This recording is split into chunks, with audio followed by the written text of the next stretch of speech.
பிரியாணி விற்கிறேன்ட்டு புதுசாக கிளம்பியிருக்காரு. ஏதோ இப்போதைக்கு பக்ரீத்னால அவங்க ஃபெஸ்டிவல் எல்லாருக்கும் வாழ்த்துக்கள் தான் சொல்லணும்.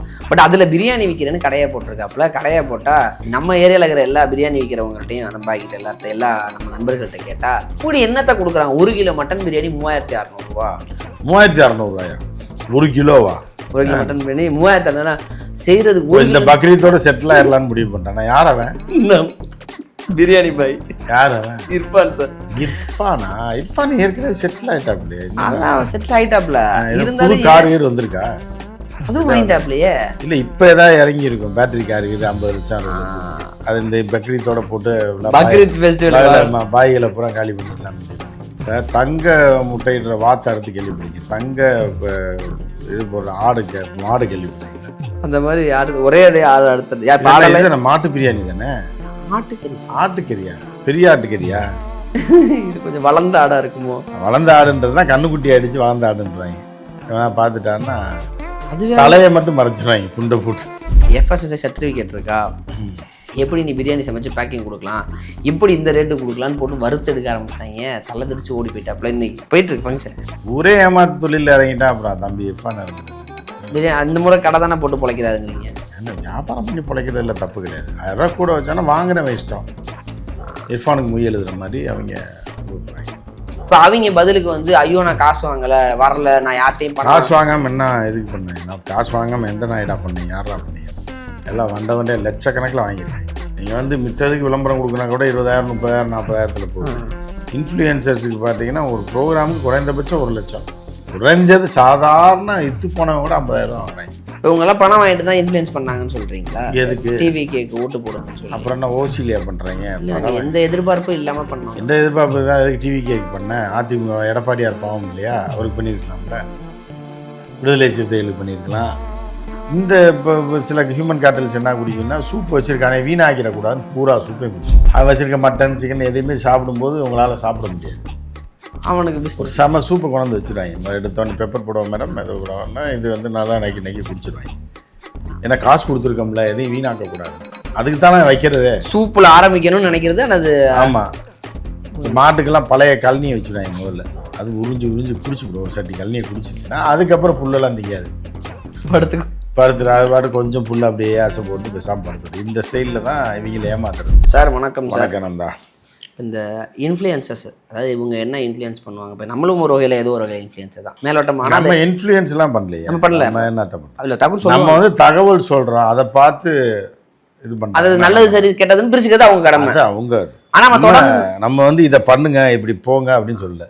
இதெல்லாம் இப்படி நடக்குது இவன் இப்படி ஏமாத்துறான், இதோட உள்ளுக்குள்ளே இந்த உள்குத்தெல்லாம் இருக்குது அப்படின்றது தான் நம்ம சொல்கிறோம். அது இன்ஃப்ளூயன்சர். அப்போ நம்ம இன்ஃப்ளூயன்சர்ன்றவன் யார் அப்படின்னா அவன் வந்து மக்களால் ஈர்க்கப்பட்டு அதுக்கப்புறம் அவனோட கருத்துக்களையும் அவன் சாப்பிட்ற பிரியாணியும் அவன் சாப்பிட்ற தயிர் சாதம் நல்லா இருக்குன்னு திணிச்சு இவனை வாந்தி வைத்தால போக வச்சு நல்லா இருக்க வாழ்க்கையை நாசப்படுத்துறது தான் இன்ஃப்ளூயன்சர். அப்போ நம்ம இன்ஃப்ளூயன்ஸ் பண்ணுறது. இப்போ நம்ம இன்ஃப்ளூயன்ஸ் பண்ணல, நம்ம வந்து ஜஸ்ட் தகவல்களை சொல்கிறோம். வந்து செய்தி தகவலை சொல்கிறோம், உள்ளுக்குள்ளே இருக்கிறத எடுத்து சொல்கிறோம்.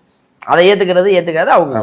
நம்ம யாரும் இன்ஃப்ளூயன்ஸ் பண்ணல. அப்போ வந்து நான் அப்புறம் கேட்பாங்க இப்போ நீங்கள் என்ன அப்படின்ட்டாங்கன்னா இப்போ இந்த இவங்களால தான் இப்போ வந்து ஒரு போர்க்களமே நடந்துகிட்டு இருக்கு சார். தொடர்ந்து இவங்களே இவரே பாம்பு போகிறான் இவரே எடுப்பாராங்கிற கதையாக இவங்களே ஒன்றை போட்டு இவங்களே வர ஏகப்பட்ட பிரச்சனைகள்.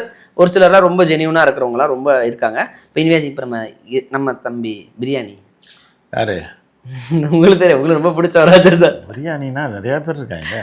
இந்த ஹோட்டலில் இது இருக்குது, அந்த ஹோட்டலில் அது அவங்க சின்ன பிள்ளைலாம் ஒரு 2-3 பிள்ளைங்கள்லாம் கூட இறங்கியிருக்கேன். செம சூப்புங்க. 2000 ரூபாய்க்கு முதல்ல சூப்பு கொடுத்தாங்க பாருங்க அப்படின்னு ஆரம்பிக்கும். அப்புறம் அது அப்போ தான் சாப்பிட்ருக்கோம் அந்த மாதிரிலாம் முதல் முறையாக. அதை பார்க்குறவங்க இவ்வளோ தராங்களான்னு. நீங்கள் வந்து பைத்தியம் பிடிச்சவங்க என்னென்னா 2000 ரூபாய்க்கு இவ்வளோ வெரைட்டின்னு சொல்லி 60 வெரைட்டி காட்டுவான். இதை நக்கி கூட பார்க்க முடியாது. ஒன்றுனே தொட்டு நக்கினீங்கனாலே வயிறு நிறைஞ்சு போயிடும். அப்புறம் எதுக்கு அதை போய் நீங்கள் சாப்பிடணும்? அதுக்காக தான் அவன் கொடுக்குறான். புரியுதா? கொண்டாந்து வச்சுக்கிட்டே இருப்பான். புரியுதா அவங்க? அதே மாதிரி என்ன பண்ணான்னா ஹோட்டலில் தண்ணி வைக்கிறதுக்கு காரணமே என்னென்னா வெளிநாட்டில் எங்கேயுமே தண்ணி காசு கொடுத்தா வாங்கணும். இந்த இப்போ இதிலெல்லாம் மலேசியாலெலாம் போனால் இன்னும் கொலை குத்தா இருக்கும். ஏதாவது வாங்கிட்டு தண்ணி அப்படின்னு வாங்கி தண்ணி என்ன சாப்பிட்றீங்க அப்படின்னு. தண்ணின்னா சாதா தண்ணி இல்லை, கோக்கு இந்த மாதிரி பழகி விட்டாங்க. இது வந்து எவ்வளோ பெரிய கேடு காலத்தை விளைவிக்குன்றது அவங்களுக்கு தெரியாமல் இவங்க இட்லியோடு சேர்ந்து கோக்கு அது இதையும் வச்சுக்கிட்டு அந்த அவங்க பரப்பி விட்டது, அமெரிக்கன்ஸ் பரப்பி விட்டது, இவங்க அதுக்கு அடிக்ட் ஆகிட்டாங்க. இப்போ நம்ம என்ன பண்ணுவோம்னா டிஃபன் சாப்பிட்டு கடைசியாக டீ சாப்பிடுவோம், காஃபி சாப்பிடுவோம், இல்லை கடைசியாக ஒரு டம்ளர் தண்ணி கொடுப்பான், கொஞ்சம் குடிச்சிட்டு வந்துடுவோம்.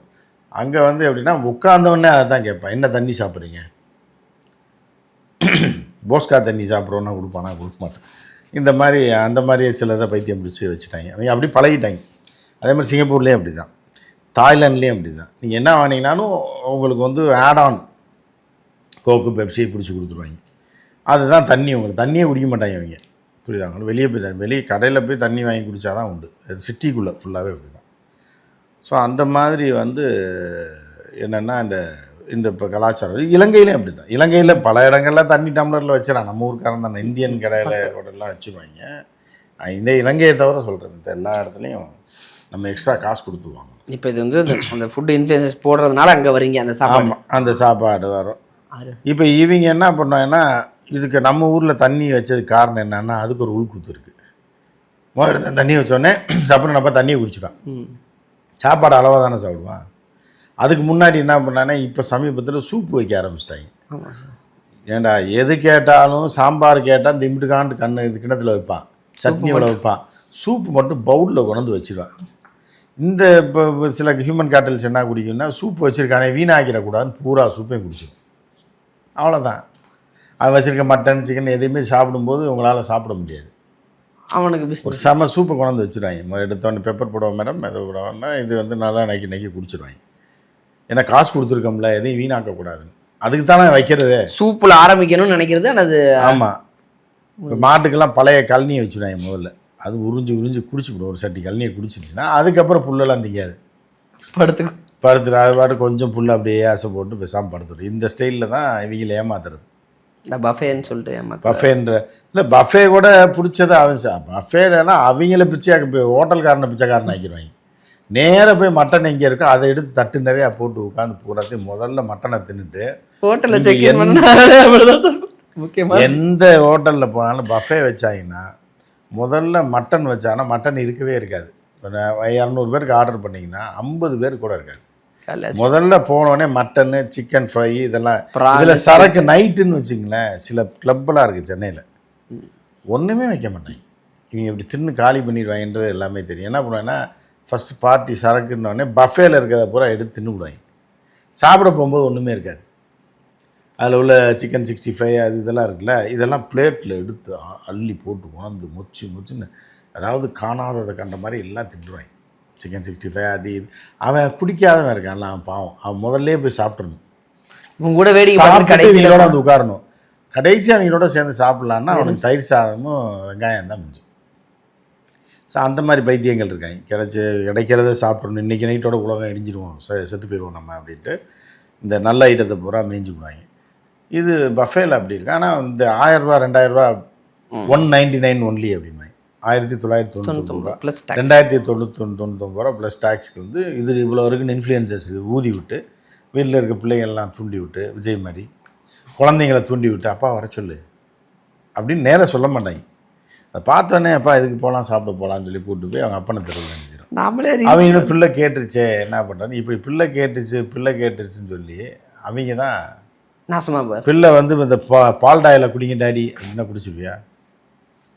டாடி நீங்களும் மம்மியும் கொஞ்சம் பால் டாயில் குடிங்க டாடி, எனக்கு ஆசையாக இருக்குது டாடி பார்க்கணும் டாடி, என்ன குடிச்சிருமா? அவர் மீதெல்லாம் என்ன நக்குறீங்க நீங்கள்? போய் சாப்பாடு இதுக்கு போனால் பிள்ளை ஐயோ என் பிள்ளை ஆசைப்பட்டு சொல்லிடுச்சு, நீ போட்டு ஓட்டு போட்டால் பரவாயில்ல, நீ இருக்கிறவனெல்லாம் நாசக்காடாக்குறேன் அப்படின்ற மாதிரி இருக்குது. ஸோ இப்படி தான் இந்த இன்ஃப்ளூயன்சர்ஸ் என்ன பண்ணாங்கன்னா காசை வாங்கிட்டு எவனையா கொட்டி எவ கூடையா கொடுத்து விட்ருவாங்க. இப்போ அந்த சார் அங்கே தான் வர்றேன். இப்போ அதில் மிக முக்கியமானவர் யாருன்னு தெரியும், நமக்கு தெரிஞ்சவர் தான் வச்சு பிரியாணி விற்கிறேன்ட்டு புதுசாக கிளம்பியிருக்காரு. ஏதோ இப்படிக்கு பக்ரீத்னால பாவம் ஃபெஸ்டிவல் எல்லாருக்கும் வாழ்த்துக்கள் தான் சொல்லணும். பட் அதில் பிரியாணி விற்கிறேன்னு கடையை போட்டிருக்காப்புல. கடையை போட்டால் நம்ம ஏரியாவில் இருக்கிற எல்லா பிரியாணி விற்கிறவங்கள்ட்டையும் நம்ம பாக்கிட்ட எல்லா நம்ம நண்பர்கள்ட்ட கேட்டால் எப்படி என்னத்தை கொடுக்குறாங்க, 1 கிலோ மட்டன் பிரியாணி 3600 ரூபா. 3600 ரூபாயா? 1 கிலோவா? 1 கிலோ மட்டன் பிரியாணி 3600 செய்கிறதுக்கு இந்த பக்ரீத்தோட செட்டில் ஆயிடலான்னு முடிவு பண்ணிட்டானா? யார் அவன்? பிரியாணி பாய். யார் அவன்? இர்ஃபான் சார். இர்ஃபானா? இர்ஃபான் ஏற்கனவே செட்டில் ஆயிட்டாப்ல. அதான் செட்டில் ஆயிட்டாப்ல. இருந்தாலும் கார் வந்திருக்கா? அதுவும் வாங்கிட்டாப்லையே. இல்லை இப்போ ஏதாவது இறங்கி இருக்கும் பேட்டரி கார் 50 லட்சம் 60 லட்சத்துக்கு. அது இந்த பக்ரீத்தோட போட்டு பக்ரீத் ஃபெஸ்டிவல் பாய்களை பூரா காலி பண்ணிடலான்னு முடிவு பண்ணிருக்கோம். அதான் நேற்று நம்ம பிரியாணி பண்ணுற பாய்கிட்ட கேட்டானா 1 கிலோ மட்டன் பிரியாணி எவ்வளோ அதிகபட்சம் கொடுத்தா கூட 1 கிலோ வந்து இங்கே இப்போ நம்ம இதில் வந்து எவ்வளவு 2460 ரூபாங்க.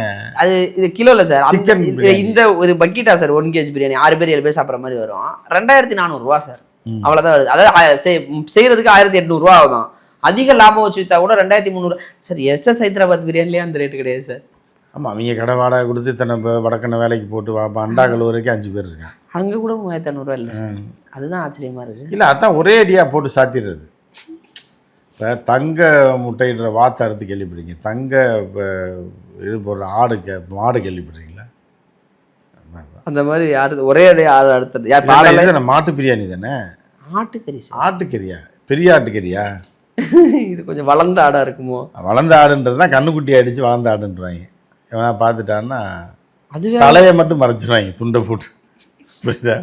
இது தலையை மறைச்சா சரி பெரிய ஆடு போல. விவேக் காமெடி நாயோட துண்டு போட்டு ஆடுன்னு சொல்லி ஏமாத்துன மாதிரி தலையில் கண்ணுக்குட்டி தலையில் துண்டை போட்டு வீட்டுக்கு நைஸாக நைட்டோட நைட்டாக கொண்டு வந்து தலையை வெட்டி தூக்கி போய்கிட்டா போட்டுருவாங்க. போட்டுட்டு மீதி கறியெல்லாம் போட்டு அடிச்சு கட்டிடுவாங்க. அதில் ஒரு 1000 ரூபா கிடைக்கும் கிலோவுக்கு. இப்போ 1 கிலோ 3600 சொன்னார். FSSAI சர்டிஃபிகேட் இருக்கா, எப்படி நீ பிரியாணி சமைச்சு பேக்கிங் கொடுக்கலாம், எப்படி இந்த ரேட்டு கொடுக்கலான்னு போட்டு வறுத்து எடுக்க ஆரம்பிச்சிட்டாங்க. தலை தெரிச்சு ஓடி போயிட்டாப்புல. இன்னைக்கு போயிட்டுருக்கு ஃபங்க்ஷன். இப்போ என்ன இன்னைக்கா பக்ரீத்து? ஆமாம் சார். அப்படியா? சரி சரி சரி. ஆர்டர் பண்ணி தான் நமக்கு பிரியாணி வந்துருக்கும். இன்றைக்கே நாளைக்கு வந்துடலையா? ஐயோ இப்போ அவரே கன்ஃபியூஸ் ஆகிட்டாருங்கிற மாதிரி தெரில சார். நான் ஆர்டர் பண்ணல, பார்த்துட்டு ட்விட்டரில் போட்டிருந்தாங்க. அப்போ தான் யோசிச்சு இப்போ புதுசாக இந்த வேலையில் இறங்கியிருக்காப்புல. எப்படி கடையை போட்டுல இது ஒரு தொழில் தானே.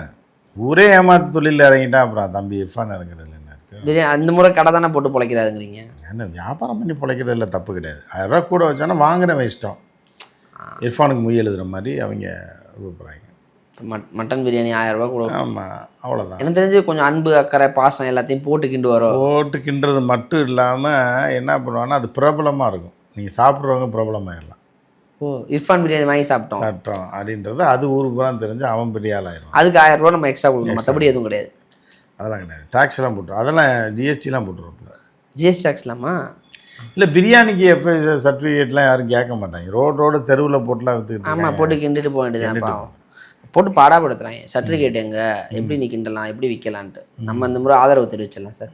1000 ரூபா கூட விற்கிறது அவருக்கு வந்து இப்போ உலகமே கொள்ளையடிக்கும் போது இர்ஃபான் மட்டும் நல்லவனா வாழ முடியாதுல்ல. பண்ணிட்டு போட்டு பாவம், பிஸ்னஸ் தானே பண்ணுறாங்க. நம்ம ஊருக்கார தம்பிங்கிறீங்களா? இன்னும் 7.5 கூட்டாமல் ஏதாவது பண்ணால் சந்தோஷம் தான். இல்லை, திருந்திட்டார். இப்போல்லாம் அந்த மாதிரி போய் ரிப்பன் கட் பண்ணுற மாதிரி பண்ணுறது அது மாதிரிலாம் எதுவும் பண்ணுறது இல்லை. ஏன்னா இது எல்லாத்தையும் பண்ணி முடிச்சாச்சு. இதுக்கப்புறம் எங்கே ஒன்றும் இல்லை. எல்லா இடத்துலையும் போய் வம்பெடுத்ததுக்கு அப்புறம் புதுசாக இது இல்லை. இனிலாம் வந்து இது பிரச்சனை பண்ணிடுவாங்க. இவங்க இந்த இன்ஃப்ளூயன்சர்ஸ் விட மாட்டான். காக்கி பேண்ட்டு அவங்க ஐயோ அது பெரிய போர்க்களமாக போயிட்டுருக்கு சார் இன்ஸ்டாவில். இப்போ என்னன்னா அந்த காக்கி பேண்ட்டு வெள்ளை சட்டையை போட்டு ஒரு வீரல் புரட்சி அப்படின்னு சொல்லி போட்டாங்க. இப்போ அவங்களுக்கு ஏதோ ஒரு வகையில் ஒரு பிடிச்சிருக்கு, அவங்க பிடிச்ச தலைவரை தேர்ந்தெடுக்குன்னு நினைக்கிறாங்க. ஓகே, இப்போ இதை போட்டு பாட்டுகள்லாம் போட்டு இன்ஃப்ளூயன்ஸ் பண்ணவும் இப்போ ஜென்ரலாக இஷ்யூஸ் நடக்குது இல்லை. இப்போ அந்த இஷ்யூலலாம் எங்கே உங்கள் வாய்ஸு அப்படின்னு சொல்லி அவங்கள போட்டு அடிக்க ஆரம்பிச்சிட்டாங்க.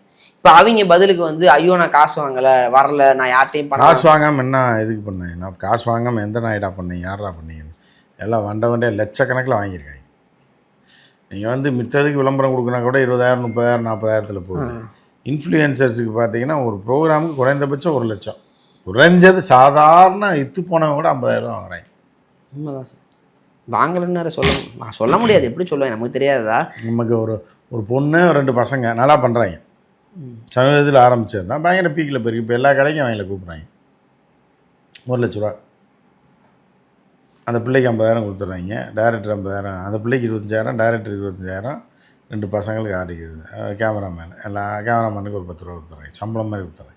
அருமையாக பண்ணுறாங்க, டீமாக பண்ணுறாங்க. அழகாக மாதம் 1 பண்ணால் போதும். இப்போ இவங்கெல்லாம் பணம் வாங்கிட்டு தான் இன்ஃப்ளூயன்ஸ் பண்ணாங்கன்னு சொல்கிறீங்களா? எதுக்கு? டிவி கேக்கு ஓட்டு போடுங்கன்னு சொல்லி. அப்புறம் என்ன ஓசிலியாக பண்ணுறாங்க? எந்த எதிர்பார்ப்பும் இல்லாமல் பண்ணாங்க. எந்த எதிர்பார்ப்பு தான் எதுக்கு டிவி கேக்கு பண்ணேன்? அதிமுக எடப்பாடியார் பாவம் இல்லையா, அவருக்கு பண்ணியிருக்கலாம்ல. விடுதலை சிறுத்தைகளுக்கு பண்ணியிருக்கலாம். ஐயா ஆம் ஆத்மி கூட பண்ணியிருக்கலாம்ல, நல்ல ஆட்சி வரட்டும்னு. எதுக்கு எல்லாம் தினகரனுக்கு பண்ணியிருந்துக்கலாம். எதுக்கு விஜய்க்கு மட்டும் போய் பண்ணுறீங்க? இல்லையா சுயேட்சை வேட்பாளர்களுக்கு எனக்கு ஒருத்தனுக்கு பண்ணியிருக்கலாம்ல. ஐயா நீயே நின்றுக்கலாம்ல. நீயே நடுவரல் புரட்சின்னு சொல்லி நீ ஏன் அப்போ நான் நின்றுருக்கலாம். அப்புறம் இதுக்கு விஜய்க்கு பண்ணால் அப்புறம் காசு வாங்காமல் வேண்டே எல்லாம் செட்டிலாக இருக்க மாட்டாங்க. ஒரு 10 லட்ச ரூபா தலைக்கு 5 லட்சம் 10 லட்சம் வாங்கி அது நல்லா செட்டில் ஆகிடும். அதான் சார் இப்போ இது எங்க சார் இன்ஃப்ளூயன்சருங்கும் போது அவங்க அந்த ஃபாலோவர்ஸை வச்சு சில பிராண்டோட ஒர்க் பண்ணி ஃபாலோவர்ஸை கொண்டு போய் அப்படியே அடகு வைக்கிறது தானே. இப்போ அங்கே தான் பிரச்சனை ஆயிடுச்சு. இப்போ வந்து ஒரு ஃபாலோவர்ஸை வச்சு இந்த ப்ரொமோஷன்ஸ் வாங்கிட்டு இருந்தாங்க, ரெகுலர் ப்ரொமோஷனும் வாங்கிட்டு இருந்தாங்க. இப்போ எப்போ ஒரு கட்சி சாயம் அவங்க மேலே விழுந்ததோ நியூட்ரலாக இருக்கக்கூடிய பிஸ்னஸ் வராதுல்ல. இப்போ அதனால் வந்து எல்லாம் ஐயோ அம்மா சாமின்னு கதறாங்க. பாவம் இவருக்கு ஓட்டு போட சொல்லிட்டு பாவம் விஜய் அவர்களுக்காக ஓட்டு கேட்டாங்க. இப்போ பார்த்தியா நீ யாருன்னு தெரிஞ்சு போச்சு, ஜென்ரல் இஷ்யூக்கு நீ வாய்ஸே கொடுக்க மாட்டேற, அப்போ நீ போய் உங்கள் அண்ணன்ட்ட கேள்னு போட்டு இவங்களை அடின்னு அடிக்க இவங்க என்ன பண்ணு தெரியாமல் தலைகால் புரியாமல் பாவம் தெரியுறாங்க. நிறைய இன்ஃப்ளூயன்சர்ஸ் பெரிய இன்ஃப்ளூயன்சர் மில்லியன் ஃபாலோவர்ஸ் வச்சுருக்கவங்க எல்லாமே பதறி போய் நான் பணமே யார் இருக்கா என்ன அப்படி சொல்லி நிறைய பேர் இருக்காங்க. மில்லியன் வச்சுருக்கேன் நிறைய பேர் இருக்காங்க. நிறைய இன்ஸ்டாவில் தான் வந்துடுவாங்க. இல்லை மில்லியன்றது பெரிய இது இல்லையா. இன்ஸ்டா தான் சார் இன்ஃப்ளூயன்ஸ். நம்ம யூடியூப்லாம் உங்களுக்கு கன்சிடரே கிடையாது. நீங்கள் நல்ல கருத்துக்கள்லாம் பேசுனீங்கன்னா கன்சிடரே கிடையாது. இப்போ ஒன்றே கேட்பாங்க, இப்போ நீங்கள் மட்டும் வந்து திமுக ஆதரவு கருத்துக்கள்லாம் பேசுகிறீங்களான்னு கேட்டேன். அப்போ என்ன சொல்லுங்கள்? ஆதரவு கருத்துனா திமுக ஆதரவு இல்லை, திராவிட இயக்க ஆதரவு கருத்துக்கள். அதை பற்றிலாம் இவங்களுக்கு எதுவுமே தெரியாது. இந்த இப்போ மாட்டிக்கிட்டாங்கல்ல, புரியுதாப்ப. இப்போ உதாரணத்துக்கு இப்போ விஜய் போகிறாப்புல என்ன சொல்லி வந்தாங்க ஆட்சிக்கு, அப்படி இப்படி நாளைக்கு மாற்றிடுவோம் வச்சுருவோம், இவர் என்ன லெட்டர் எழுதுறாரு, இவர் போய் பார்த்து சொல்லிட்டு வந்துட்டாருன்னா எதாருன்னு அதைத்தானே நீ செய்கிற. அதே லெட்டர் தான், அதே லெட்டரை எடுத்துகிட்டு போய் அதே பிரதமரை பார்த்து அதே கொடுத்து கூட பொக்கையாக கொடுத்து ஃபோட்டோ எடுத்து வரீங்க. என்னத்தை நீங்கள் மடை கிழிச்சு அப்படியே சட்டையை ஏற்றி பிடிச்சிட்டிங்க யாரையும். இல்லை போய் இப்போ இதில் சினிமாவில் வசனம் பேசுகிற மாதிரி பேசுங்க பார்ப்போம். அப்படி நினச்சானா ஓட்டு போட்டாங்க பைத்தியக்காரங்க. விஜய்க்கு ஓட்டு போட்டோம்னா அவர் போய் கேள்வி நேரடியாக கேட்பார். அந்த கொக்கோ கோலா டைலாக் வருமே, இத்தனை விவசாயிகள், இத்தனாயிரம் விவசாயிகள், இத்தனை இது பண்ணும்போது இந்த மண்ணோட தண்ணி எடுத்து விற்கிறியா கேளு. அங்கே போய் மேகதாதுல அணை கட்டுவியான்னு சொல்லி மோடியை பார்த்து கையை நீட்டி கேட்க சொல்லுங்கள். இல்லைனா அப்படி நேராக ஒரு சின்ன ஃப்ளைட் எடுத்துகிட்டு பெங்களூரில் போய் இறங்கி நேராக சரன்னு ஃபாஸ்ட்டாக போய் சித்தராமையா சட்டையை பிடிச்சி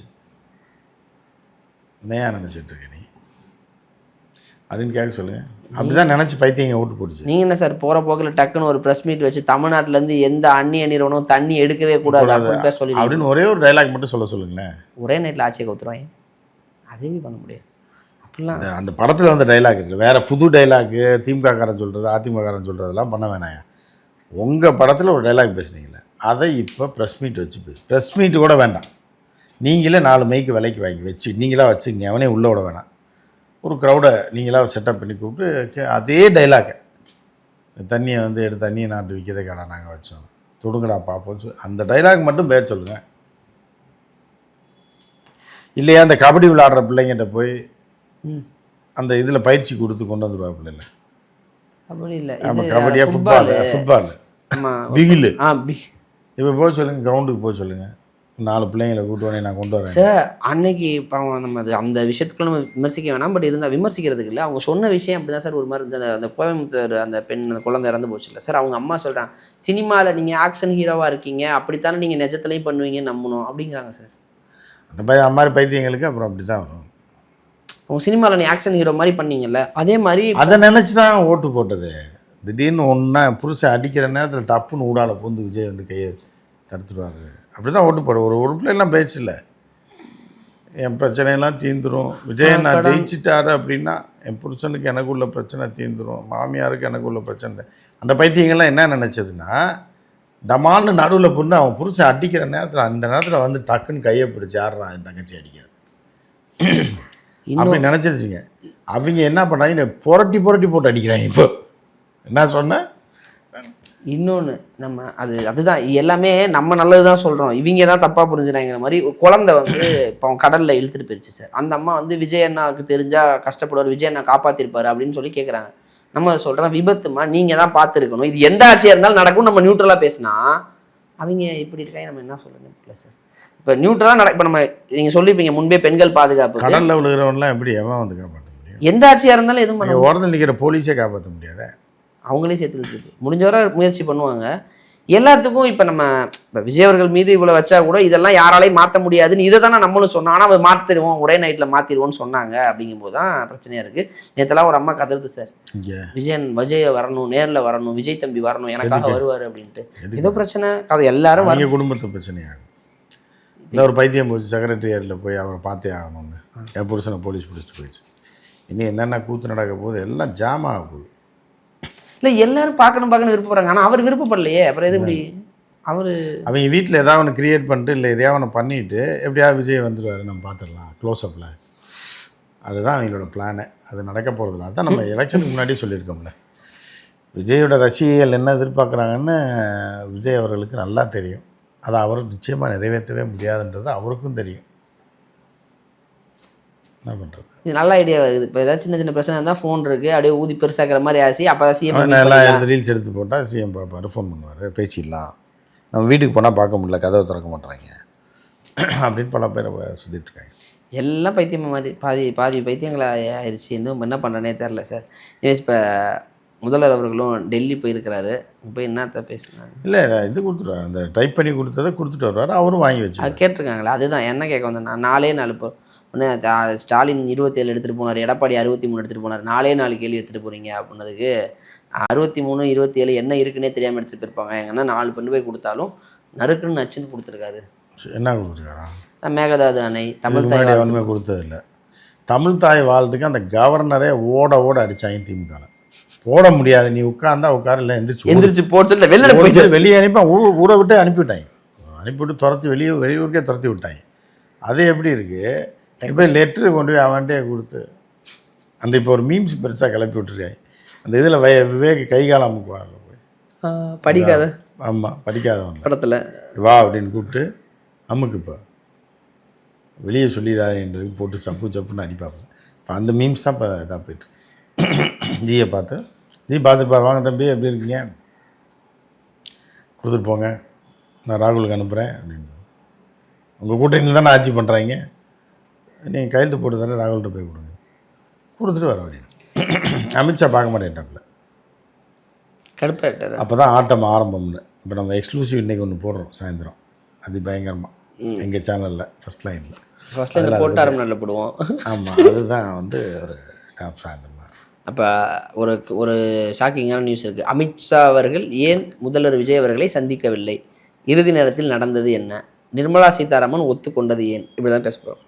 சரி சார், அடுத்த வீடியோவில் பேசுவோம் சார். இனிமேல் இந்த இன்ஃப்ளூயன்சர்ஸ் படுத்தும் பாடுங்கிற மாதிரி கம்முன்னு அழகாக ஃபாலோவர்ஸை வச்சுட்டு 2 கடைக்கு விளம்பரம் போட்டோமா சம்பாரிச்சிருக்கலாம். ஒரு பொலிட்டிக்கல் இமேஜை நம்ம வெளிப்படுத்தும் போது அதனால் வர விளைவுகளையும் அவங்க எதிர்கொள்ளணும். ஏன்னா இப்போ இங்கே இருவேறுபட்ட கருத்துக்கள் இருக்கும். இந்த கருத்தை சொல்லணும் நம்ம ஏன் இப்போ நீங்கள் சொன்ன மாதிரி திராவிட ஐடியாலஜியை நீங்கள் ஏன் வந்து திராவிட ஐடியாலஜியை ஃபாலோ பண்ணுறீங்கன்னா அதுக்கான காரணத்தை தான் சொல்கிறீங்களே தவிர அப்படிங்கிற உங்களுக்கு விஷயம் தெரில, இது எங்கே போய் முடியுதுன்னு தெரில. பார்ப்போம் சார். மொத்தம் இவங்களுக்குள்ளே அடிச்சு பையன் பிள்ளைக்கு ஒன்றுக்குள்ள நல்லா இருந்தாங்க சார். எப்போ இந்த டிவிக்கே டிஎம்கே ஃபைட் வர வரைக்கும் நல்லா ஃப்ரெண்ட்ஸாக இருந்தவங்க இதனாலே அடிச்சுக்கிட்டு எவனுமே பேசாமல் போயிட்டாங்க. இது தொடர்ந்து அப்படியே ரைவலாக நடந்துக்கிட்டே இருக்குது. என்ன நடக்குதுன்னு பொறுத்து வந்து பார்ப்போம் சார். நேரம் கொடுத்ததுக்கு நன்றி.